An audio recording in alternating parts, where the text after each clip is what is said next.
Waalaikumsalam warahmatullahi wabarakatuh.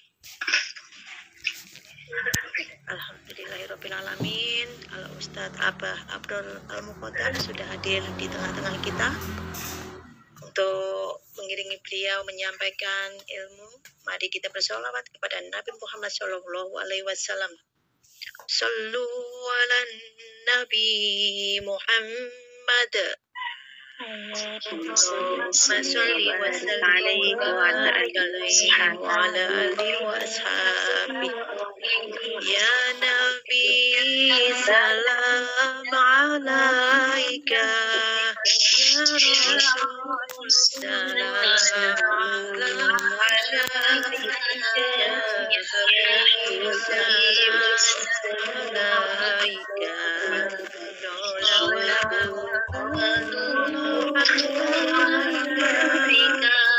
Allahumma salli wa sallim wa barik alaihi wa ala alihi wa ashabihi. Untuk selanjutnya dengan segala hormat kesempatan saya serahkan kepada beliau Al-Ustadz Abah Abror Al-Muqaddam. Tafadhol Al-Ustadz. Assalamualaikum warahmatullahi wabarakatuh. Waalaikumsalam warahmatullahi wabarakatuh.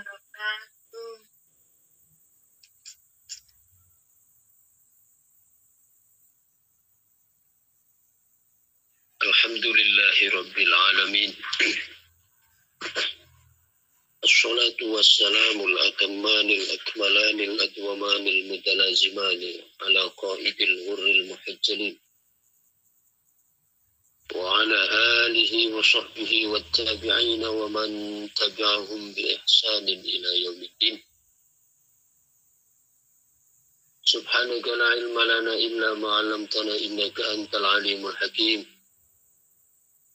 Subhanaka la fahma lana illa ma fahamtana innaka antal jawadul karim. Rabbana iftah bainana wa baina qaumina bil haqqi wa anta khairul fatihin. Thumma amma ba'du. Bismillahirrahmanirrahim. Qala al-muallif rahimahullah wa nafa'ana bihi wa bi'ulumihi.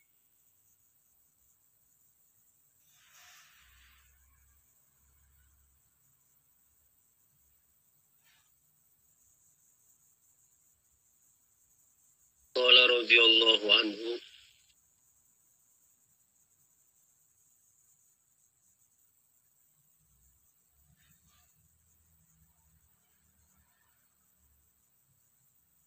la tatlub iwadan ala amalin lasta lahu fa'ilan yakfi minal jaza'i laka ala al-amali an kana lahu qabilan. La tatlub iwadan, la tatlub ojo nuntut sopo sira. La tatlub ojo nuntut sopo sira iwadan ing ganti. Iwadan ing ganti ala amalin ing atase amal. Ala amalin ing atase amal lasta kang ora ono sopo sira. Lasta kang ora ono sopo sira lahu maring amal iku fa'ilan wong kang lakoni. Janganlah kamu menuntut balasan terhadap amal yang engkau bukan pelakunya. Yakfi cukup minal jazai saking balasan laka maring sira alal amali ing atase amal angkana yen to ono lahu maring amal iku qabilan wong kang madhep. Iku qabilan wong kang madhep. Akan tetapi cukuplah sebagai balasan terhadap amal itu engkau dijadikan sebagai orang yang siap untuk mengerjakan amal tersebut. La tatlub aywadan ala amalin lastalahu fa'ilan yakfi minal jaza'i laka 'alal 'amali an kana lahu qabilan. Janganlah kalian mencari ganti atau mencari balasan terhadap perbuatan yang engkau bukan pelakunya. Ahmad Ibn Athaillah dalam hikam yang ke-133 ini ingin mengajak kita semua merenungi, menghayati dari makna ubudiyah, menghayati dan mengamalkan nilai-nilai penghambaan yang murni karena Allah. Jadi beliau mengarahkan kita bagaimana di dalam beramal ini kita tidak hanya berkutat di dalam take and give, bukan hanya berkutat di dalam apa yang saya berikan, apa yang dapat saya terima. Karena prinsip itu adalah prinsip seorang pembisnis. Prinsip demikian adalah prinsip seorang pembisnis. Ya walaupun memang sudah tidak salah kalau ada orang beribadah kemudian masih mengharapkan di dalam ibadahnya itu mengharapkan pahala, memang sudah tidak salah memang. Yang salah itu adalah pada saat kita beramal, di dalam amal itu yang diharapkan adalah pujian makhluk. Yang diharapkan adalah penilaian orang.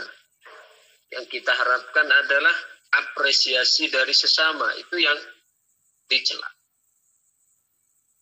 Beribadah dengan mengharapkan surga, itu sudah tidak salah.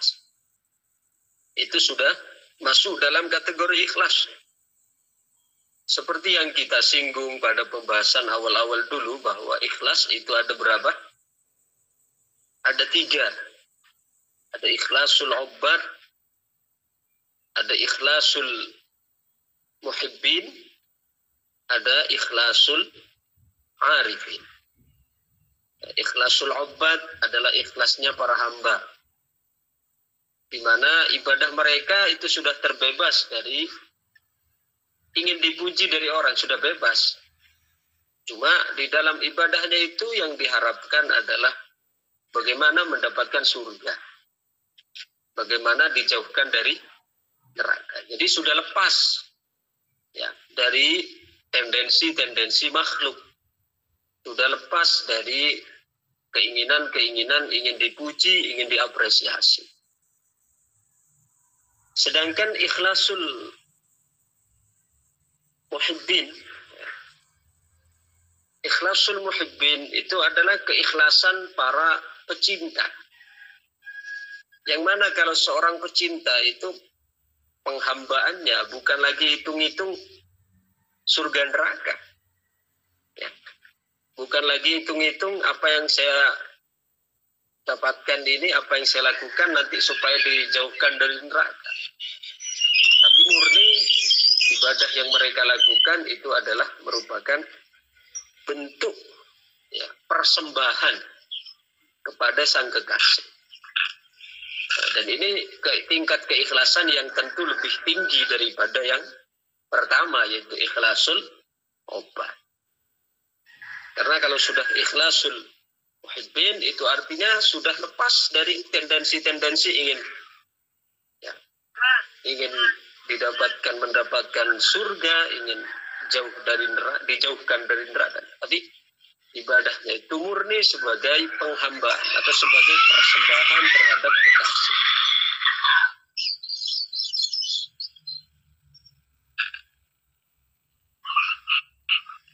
Kemudian yang ketiga, ikhlasul arifin. Ikhlasul arifin ini semua sama-sama ikhlas loh, gitu. Cuma lapisan-lapisannya yang berbeda. Ikhlasul arifin itu ikhlasnya para muqarrabin. Bagaimana ikhlasnya para muqarrabin, para wali, para nabi? Ikhlasnya mereka adalah di dalam ibadahnya mereka hanya menyaksikan keagungan Allah saja.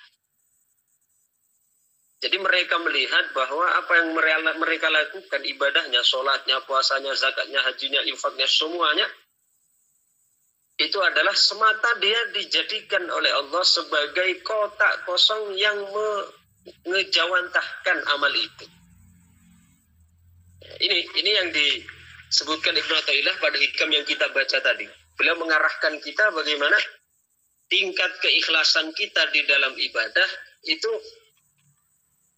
ya belajar sampai kepada tataran ikhlasul arifin. Maka beliau mengatakan tadi la tatlub iwadun ala amalin lastalahu fa'ilan. Jangan kamu meminta balasan terhadap perbuatan amal yang engkau sendiri bukan yang melakukan. Ini ikhlasul arifin ini. Karena seorang arif, mereka di dalam ibadahnya bukan mereka menyaksikan bahwa yang melakukan itu dirinya. Ketika saya sholat, bukan menyaksikan, oh saya sudah sholat. Ketika puasa, alhamdulillah saya sudah puasa. Karena ketika menyaksikan itu masih dari jeripaya saya, maknanya saya ini masih ada. Ya. Tapi mereka enggak. Mereka menyaksikan bahwa ibadah yang mereka lakukan, sholatnya, zakatnya, puasanya, hajinya, itu adalah semata dia dijadikan oleh Allah sebagai ruang untuk mengejawantahkan, untuk memancarkan sholat itu. Ya, seperti contoh, kalau mbah saya di Kediri itu mencontohkan, kita ini hanya ibaratnya corongnya Allah. Ibaratnya corongnya Allah. Artinya corong itu kan tidak memiliki suara sendiri. Suara corong, suara speaker, suara yang kita dengar dari sound system itu kan bukan dari corongnya kan, tapi ada sumber suaranya. Nah, ibadahnya orang-orang arif, keikhlasan orang arif itu ke sana. Jadi mereka menganggap atau mereka memahami bahwa mereka beribadah itu hanya merupakan pancaran dari kekuatan Allah Subhanahu wa ta'ala. Sehingga ibadahnya, sholatnya, zakatnya, hajinya itu semata menjadi dia dikehendaki oleh Allah untuk menjadi orang yang memuji kepadanya. Yang sholat itu kan berisi pujian untuk menunaikan tugas-tugas hamba. Dan itu adalah ikhlas al-arifin. Maka pada hikam ini beliau mengatakan la tatlub iwadun ala amalin lastalahu fa'ilan. Janganlah kamu meminta, mencari balasan terhadap perbuatan yang engkau bukan pelakunya. Ibadah kita ini ikhlasul arifin loh ya. Ibadah kita itu bukan kita yang melakukan sebenarnya, tapi Allah yang memberikan kekuatan. Berarti hakikatnya siapa yang aktor tunggal di balik amal kita berarti? Allah. Yakfi minal jazai laka 'alal amal an kana lahu qabilan. Cukuplah sebagai balasan kepadamu, kata beliau, engkau dijadikan oleh Allah untuk kuat ya melakukan amal tersebut. Jadi kita didudukkan, diposisikan oleh Allah untuk kuat melakukan ibadah itu. Kalau sholat, kita oleh Allah diposisikan sebagai orang yang mampu mengerjakan, menunaikan sholat. Kalau puasa, kita didudukkan, diposisikan oleh Allah sebagai orang yang mampu mengerjakan, menunaikan puasa. Kalau zakat, kita diposisikan oleh Allah sebagai orang yang mampu mengeluarkan zakat. Ya. Kalau haji, kita diposisikan oleh Allah sebagai orang yang mampu untuk menunaikan ibadah haji. Kalau tawadhu, kita diposisikan oleh Allah sebagai orang yang mampu untuk tawadhu. Nah, cukuplah itu sebagai balasannya, kata beliau. Artinya kita dijadikan oleh Allah sebagai orang yang mampu mengerjakan itu sudah cukup menjadi sebuah balasan sebagai suatu kemuliaan. Contoh sederhananya yang sering saya contohkan lagi begini. Misal saya diberi dana dari Iwamid misalnya. Saya diberi dana dari Iwamid sebesar 1 M untuk beli mobil. Ya, saya disuruh beli mobil, dikasih uang 1 M. Akhirnya saya mencari ke Surabaya. Atau bahkan saya mencari langsung ke mana? Ke dealernya, ke tempat perakitannya. Mobil yang seharga 1 M dengan kualitas yang baik dan model yang saya kehendaki. Ya, akhirnya saya berangkat ke Surabaya atau ke dealernya. Kemudian saya pulang. Ya, kemudian saya pulang. Setelah saya pulang nyampe rumah, kemudian saya nelpon kepada santri-santri di Wamid dan saya mengatakan, mana upah saya yang telah saya capek-capek mencari mobil, membeli mobil ke Surabaya. Kira-kira logis enggak ini? Pertanyaan saya, permintaan saya untuk meminta gaji dari mobil yang telah saya bawa. Pertanyaan saya tadi logis enggak kira-kira? Boten. Enggak logis, Pak. Karena apa? Mobil itu sudah dibelikan dari Wamid uangnya. Saya sudah mendapatkan kepercayaan untuk membeli mobil di saya naiki atas nama saya. Itu sudah suatu kemuliaan yang luar biasa. Nah, ibadah juga begitu. Ibadah, sholat, puasa, zakat, haji dalam kacamata tataran arifin ini loh ya, dalam tataran arifin. Itu ibaratnya mobil tadi. Kita oleh Allah sudah diposisikan sebagai orang yang layak untuk melakukan. Karena tidak semua orang, tidak sembarang orang yang kuat untuk melakukan ibadah. Sebagaimana tadi, tidak semua orang dapat membeli mobil mewah, ya kan? Tidak semua orang layak mampu mengerjakan ibadah. Kadang ada orang sehat, tapi tidak ada greget untuk sholat, tidak ada greget untuk puasa, tidak ada greget untuk zakat. Itu maknanya bahwa kekuatan itu Allah yang menggerakkan hatinya. Maka ketika diposisikan sebagai orang yang taat, itu sebenarnya sudah merupakan anugerah besar yang tidak habis-habisnya untuk kita syukuri. Maka di sini beliau menyebutkan, yakfi minal jazai laka alal amali angkana lahu qabilan. Maka cukuplah sebagai balasannya terhadap amal itu engkau oleh Allah diposisikan, dilayakkan, dikuatkan untuk melakukan amal itu. Tapi ini bukan berarti kalau begitu beramal tidak dapat pahala loh, Pak. Enggak, kalau kita berbicara pahala tetap. Cuma ini bentuk adab kita kepada Allah. Bentuk adab kita kepada Allah. Sekali lagi bukan berarti ini kita nanti, wah kalau ngaji kami ini berarti tidak boleh kita mengharap pahala, tidak boleh. Disesuaikan dengan kadar kita masing-masing. Ikhlasul obat mengharapkan pahala. Ikhlasul muhibbin hanya merupakan persembahan kepada kekasih. Ikhlasul arifin mereka hanya menyaksikan sebagai bentuk perwujudan dari pengagungan dari perintah Allah Subhanahu wa ta'ala. Jadi yang kita sebutkan tadi ikhlas loh ya. Sudah ikhlas. Orang ibadah mengharapkan pahala. Ya, sudah tidak mengharapkan pujian dari makhluk. Itu sudah ikhlas. Ya, kan? Ya, cuma masih berlapis-lapis. Masih berlapis-lapis. Ibarat kelapa itu sudah sama-sama bagian dalam. Kan masih berlapis-lapis. Ibaratnya ikhlas itu sudah bagian dalam kan. Ada ikhlasul obat, ikhlasul muhibbin, ikhlasul arifin. Ya. Jadi itu sudah bagian dalam semua. Ibarat kelapa itu sudah ada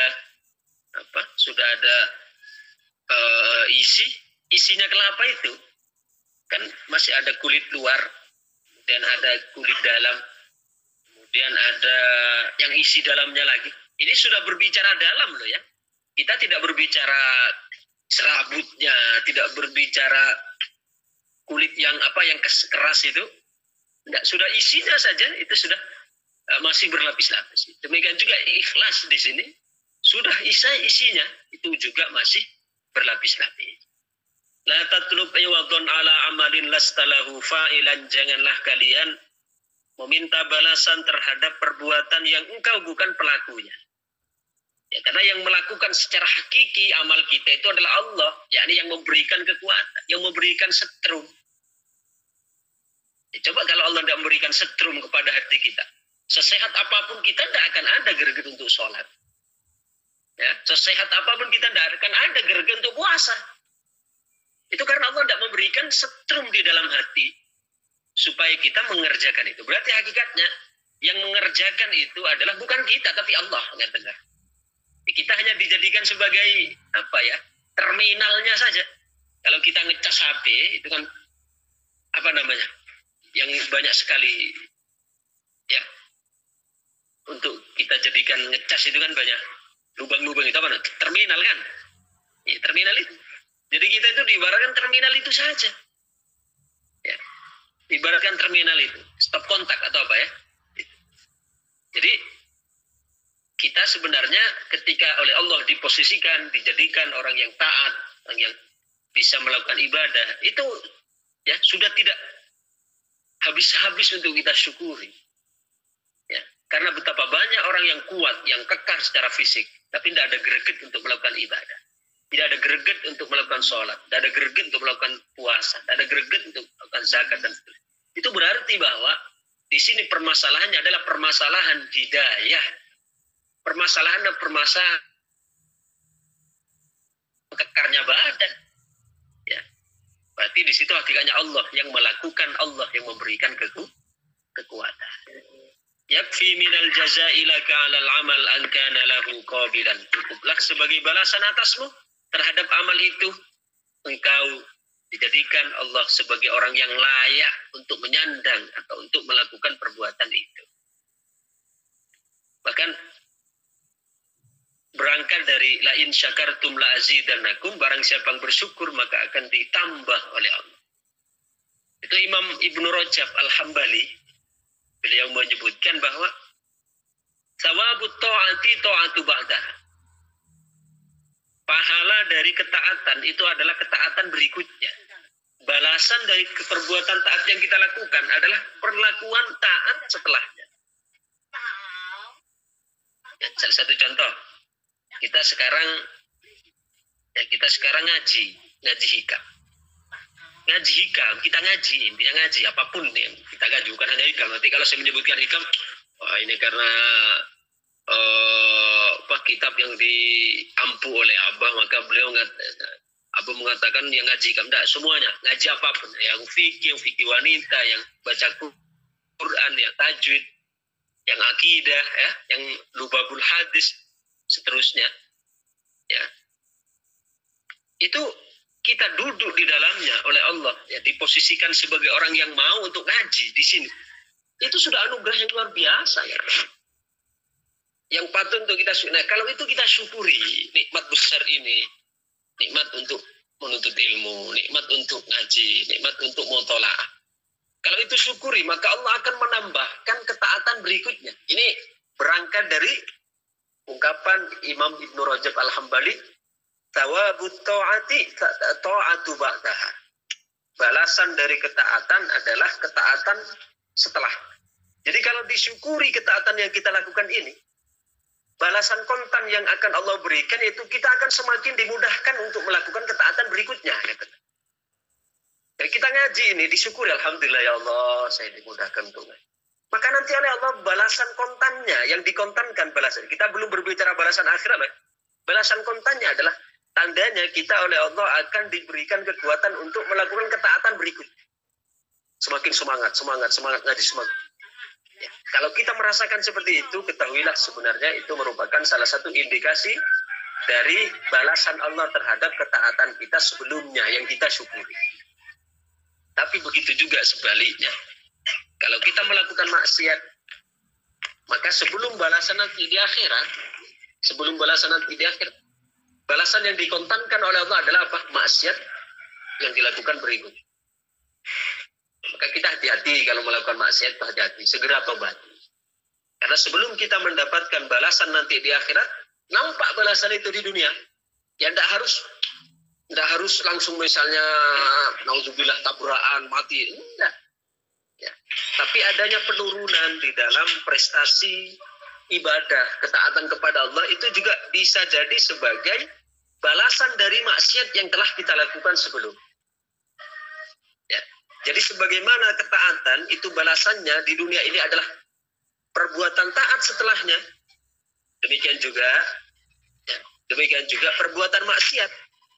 Itu balasannya yang dikontankan di dunia sebelum di akhirat nanti adalah perbuatan maksiat yang kita lakukan setelahnya. Maka kita melalui keterangan ini hendaknya menjadi salah satu cambuk, ya, salah satu bahan introspeksi. Kalau kita melakukan taat, syukuri. Dengan harapan ketaatan yang kita lakukan ini, ketika disyukuri maka Allah akan memberikan balasan kontan dengan memberikan kita kekuatan untuk melakukan ketaatan berikutnya. Ya, sebagaimana ketika kita terjatuh kepada maksiat maka segera tobati. Ya, karena apa? Supaya kita oleh Allah Subhanahu wa taala tidak segera diberikan balasan kontan dari dosa itu, yaitu berupa dosa berikutnya. Makanya benar kata Sayyidina Ali, az-dzambu dzamban. Dosa itu bercabang. Dosa itu bercabang. Bagaimana bisa bercabang? Iya, ketika kita melakukan dosa tidak segera ditobati, maka akan Allah balas dengan balasan kontan dosa itu dengan dosa berikutnya. Ya, artinya semakin dibukakan pintu dosa, semakin dimudahkan melakukan maksiat. Nah, kita harus hati-hati, curiga dengan diri sendiri kalau seperti itu. Ya, itu adalah karena kita melakukan dosa yang belum ditobati, maka Allah berikan balasan kontan di dunia sebelum di akhirat dengan kita diberikan kekuatan untuk melakukan terus dosa-dosa dan seterusnya. La tatlub iwadun ala amalin lastalahu fa'ilan. Janganlah kamu mencari balasan terhadap perbuatan yang engkau bukan pelakunya. Yakfi minal jaza'i laka 'alal amal, dan cukuplah sebagai balasan atas amalmu itu angkana lahu qabilan, engkau dijadikan oleh Allah sebagai orang yang menghadap. Maknanya menghadap, yang siap, yang yang layak untuk menjadi terminal amal itu. Untuk melakukan terminal, untuk melakukan amal. Ya, jadi yang disaksikan itu adalah kekuatan Allah semua. Ya. Sehingga kita contoh sholat. Sholat kenapa ketika salam itu langsung astagfirullah? Apa yang diistighfari? Ya. Padahal kita sholat itu bukan melakukan maksiat. Kita sholat itu melakukan taat. Tapi mengapa kok istighfar? Ya. Habis sholat malah baca astagfirullahaladzim, astagfirullahaladzim. Itu sebenarnya merupakan suatu tarbiyah, penanaman pendidikan kepada kita bahwa amal yang kita lakukan itu sebenarnya bukan dari sholat yang kita lakukan, itu bukan prestasi kita. Jadi istighfar itu sebenarnya istighfar yang kita astagfirullahaladzim itu maknanya diantaranya adalah mengistighfari diri kita yang merasa mengerjakan sholat. Itu yang diistighfar. Ya. Jadi mengistighfari diri kita yang merasa mendirikan sholat. Sebenarnya kita ini bukan kita, tapi Allah yang memberikan kekuatan, Allah yang memberikan pertolongan, Allah yang memberikan taufik, Allah yang memberikan iradah, Allah. Kita tidak punya apa-apa kekuatannya. Andai Allah tidak memberikan kekuatan kita, apa yang bisa lakukan? Bisa apa kita? Bahasa Jawanya kon bisa lapo. Jadi Allah memberikan kita sebagai orang yang taat, orang yang rajin beribadah, itu sebenarnya suatu anugerah dari Allah, kekuatan dari Allah, pertolongan dari Allah, taufik dari Allah. Maka apa definisi taufik yang pernah saya sampaikan? At-taufik huwa khalqu qudratin alat ta'ah. Ya, khalqu qudratin alat ta'ah. Kekuatan yang Allah berikan kepada hamba untuk melakukan taat. Itu namanya kekuatan untuk melakukan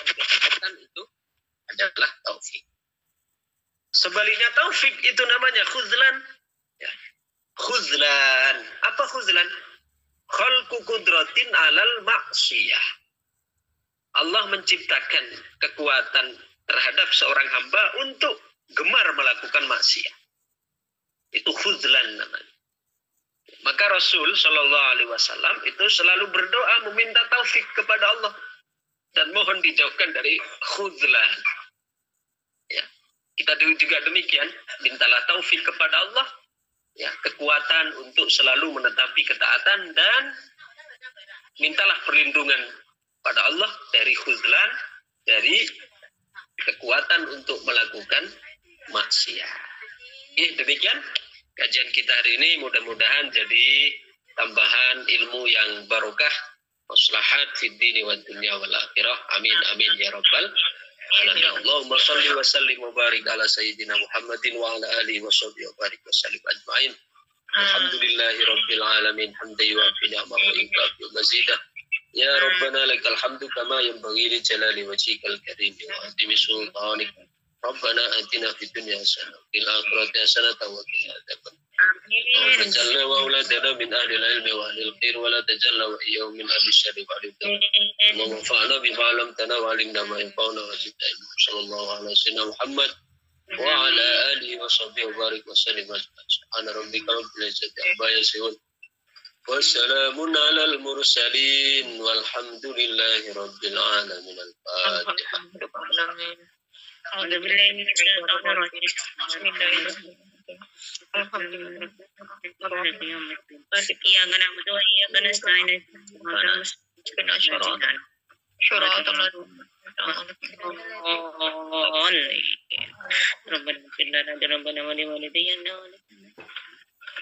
Demikian. Assalamualaikum warahmatullahi wabarakatuh.